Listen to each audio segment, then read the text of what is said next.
Biceps কিভাবে দেখবো? এই biceps tendon. So first feel the tendon, the biceps medially, feel the tendon, then relaxing my hand, তাই না? এরপরে আমার থাম্বের উপরে স্ট্রাইক করতে হবে, প্রেজেন্ট, তাই না? তারপরে এই যে ফিল,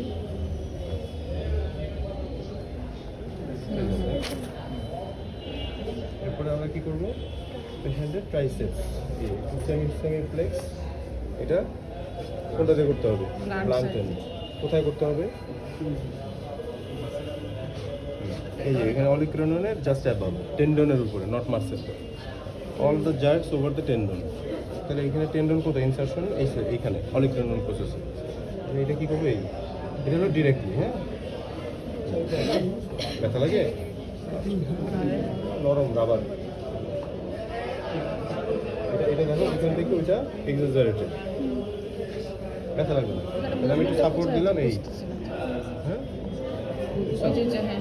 তাহলে এরপরে সুপাইনেটর, এখানে তো এখানে তার দেওয়া আছে ক্যানুলা। সুপাইনেটর কোন জায়গায় করে? এই যে রেডিয়াল সাইড, থাম্বের সাইড, রেডিয়াল সাইড। এখানে কি ব্র্যাকিও রেডিয়ালিসের টেন্ডনটা এখানে থাকে, ব্র্যাকিও রেডিয়ালিস। এইখানে কি করতে হবে? যে 2 ফিঙ্গারে আমরা এখানে রেখে ফিঙ্গারের উপরে বাড়িয়ে দিতে হবে, এই সেমি ফ্রন্ট করে আমার ফিঙ্গারের উপরে সরাসরি দিলে কোনো ব্যথা হবে। এখানে দিলাম না, এখানে কোথায় দেখবো? এটা ব্র্যাকিও রেডিয়ালিসটা কন্ট্রাকশন হচ্ছে, তাই না? এটা একটু যে সেমি রেখে এই আমার ফিঙ্গারটা রাখবো, ফিঙ্গারের উপরে প্রেস করে এই ফিঙ্গারের উপরে দেবো। দেখো এখানে এই জায়গাটা কন্ট্রাকশন হচ্ছে। তাহলে কী করলাম? বাইসেপসের ক্ষেত্রে ওভার মাই থামটা আমরা টেন্ডনটা প্রেস করে রাখবো, ওভার মাই থাম প্রেস করবো, এখানে ট্রাইসেপসে ডিরেক্টলি প্লান্টেন দিয়ে। তারপরে আবার সুপাইনেটর সেমি ফ্রন্ট করে 2 ফিঙ্গার রেখে ফিঙ্গারের উপরে বাড়ি দিই। তাহলে এটা হলো 3টা যা, biceps, triceps, supinator. Root value কত? Root value biceps, triceps, C5, 6। এর মধ্যে মেজর কোনটা? বাইসেপসের ব্র্যাকিও রেডিয়ালিস বা সুপাইনেটর কত? এখানে মেজর কোনটা? মানে main component C6 and triceps C7, 8, C7, 8, C5, 6, 5, 6, 7, 8। এর মধ্যে 7টা হলো মেইন, ঠিক আছে? তাহলে এখানে 5, 6, 5, 6 একই সেম, বাট ওইখানে মেজর কম্পোনেন্ট হলো বাইসেপস 5 আর সুপাইনেটর 6, আর এখানে 7, 8, বাট 7টা হলো মেইন কম্পোনেন্ট। অনেক জায়গায় দেখো শুধু সেই 7 লাগে, C7, হ্যাঁ? তাহলে C7, 8। আচ্ছা, তাহলে এটা হলো আপার লিম্বের জার্কস। এনি কনফিউশন জার্কসের? এখন কোঅর্ডিনেশন কি? কোঅর্ডিনেশন আপার লিম্বের কোঅর্ডিনেশন যে আমরা করছিলাম সেরিবেলার ফিঙ্গার নোস্টে, এটা হলো তার কোঅর্ডিনেশন। বাবা একটু নাকে ধরেন তো, নাকে ধরেন আর আমার আঙুলটা এইভাবে টাচ করেন, হ্যাঁ? একটু ছুবেন, হ্যাঁ করেন তো তাড়াতাড়ি। আঙুলের মাথায়, হ্যাঁ ঠিক আছে। আর নাকে এদিকে দুই চোখেই দেখুন। আচ্ছা, আগের থেকেই, ছোটোবেলা থেকেই? আচ্ছা, এটা সোজা করেন তো, হ্যাঁ সোজা করেন, এভাবে একটু নাকে ধরেন আর সোজা করেন, হ্যাঁ সোজা নাকে ধরেন, সোজা স্ট্রেট করেন, একদম সোজা করেন, হাতটা সোজা করেন, এইভাবে সোজা, আবার নাকে ধরেন, এইভাবে সোজা নাকে ধরেন, সোজা। ওনার কিন্তু নাকে ধরতে পারতেছে, তার মানে কি ফার্স্ট পয়েন্টিং আছে? নাই, তার মানে সেরিবেলার নাই। আমরা লাস্ট যে 2টা পেশেন্ট দেখছিলাম ওনাদের কি ছিল? নাকের এখানে এরকম করতো না, তাহলে এখানে উনি কিন্তু চোখে দেখতেছে না, বাট তারপরও সে নাকে ধরতে পারতেছে, টাচ করতে। তার মানে তার ব্যালেন্স ইজ ওকে, হ্যাঁ ব্যালেন্সে কোনো প্রবলেম নেই। তাহলে cerebellum is intact, it is not A cerebellar stroke, it is a continuous spinal, তাই না? লেফট সাইডে। আর আমরা ওইটা দেখে পেশেন্ট চোখে দেখতেছে, তারপরও সে ব্যালেন্স রাখতে পারতেছে, তাহলে উনি কিন্তু একদম স্ট্রেট নিতেছে, কোনো ইনব্যালেন্স নেই। আচ্ছা, তাহলে ওনার it is not a cerebellum. জার্কগুলো আমাদের।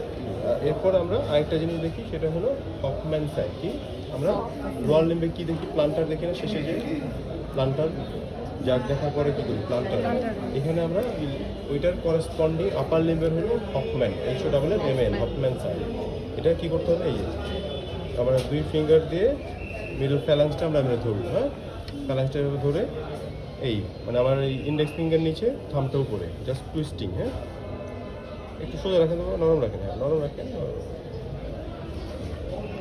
এটা যদি আপার মোটরে দেখা যায় যে ইউজুয়ালি সার্ভাইকাল যদি কর্ড কম্প্রেশন থাকে তাদের ক্ষেত্রে বেশি পাওয়া যায়। যদি মানে কর্টিকোস্পাইনালটা কম্প্রেশন হয়, annihilation of the corticospinal bilaterally, Hoffmann sign positive. আর সিভিডির ক্ষেত্রেও আমরা ইউজুয়ালি পেতে পারি। হ্যাঁ, তাহলে এটা কী করতেছে আমি এই যে লাইক এই যে টুইস্টিং করলে কী হবে, যদি পজিটিভ থাকে এই দুইটা থাম্ব এবং রিং ফিঙ্গার এটা অ্যাপোজিশন হবে। নর্মালি আমরা যখনই করবো এটা কোনো চেঞ্জ হবে না। এই আমি এটা ধরলাম এই নাথিং। আর যদি এখানে সার্ভাইকাল কর্ড অথবা এখানে মানে কর্টিকোস্পাইনাল ট্র্যাক মানে স্ট্রোকের পেশেন্ট হয় আপার মোটর সাইন, তাহলে কী হবে, এটা যখন টুইস্ট করবো এই দুটো এরকম অ্যাপোজিশন, যেটা অ্যাপোজিশন হয় it is Hoffmann sign positive, like plantar extensor is positive for corticospinal tract, and the apposition is the positive for upper motor neurons and in the upper limb. So যদি জিজ্ঞেস করে যে প্লান্টারের আমরা পেশেন্টের একজনের পা নাই, তাই না, পা নাই, তাহলে আমি প্লান্টার কীভাবে করতে পারবো না, তাহলে এটা আমরা অল্টারনেট কী করবো, হাতে আমরা হফম্যান সাইন করবো। It is the alternate for plantar. It is one kind of superficial reflex. Plantar is superficial. It is also superficial. So এখানে দেখো কোনো চেঞ্জ আছে নাই। তাহলে এটা প্র্যাকটিস করতে হবে। কীভাবে কী করবো, তাহলে মিডল ফিঙ্গার ধরবো, দেন এই টুইস্টিং। হ্যাঁ, অ্যাপোজিশন হলে পজিটিভ। তাহলে ইউজুয়ালি দেখা যায় যে সার্ভাইকাল কর্ডে কম্প্রেশন থাকে সেখানে এটা বেশি থাকে, বাট আমাদের সিভিডির পেশেন্ট হলেও আমরা নিতে পারি।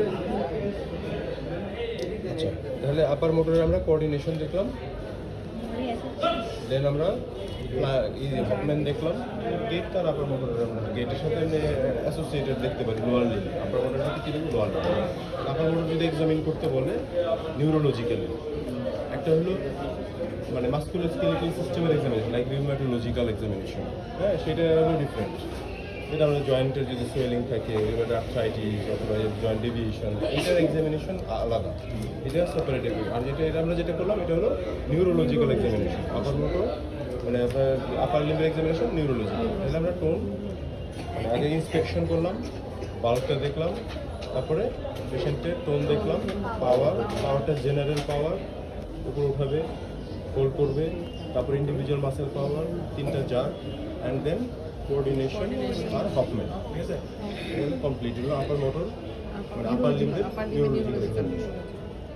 জারগুলো একটা দেখা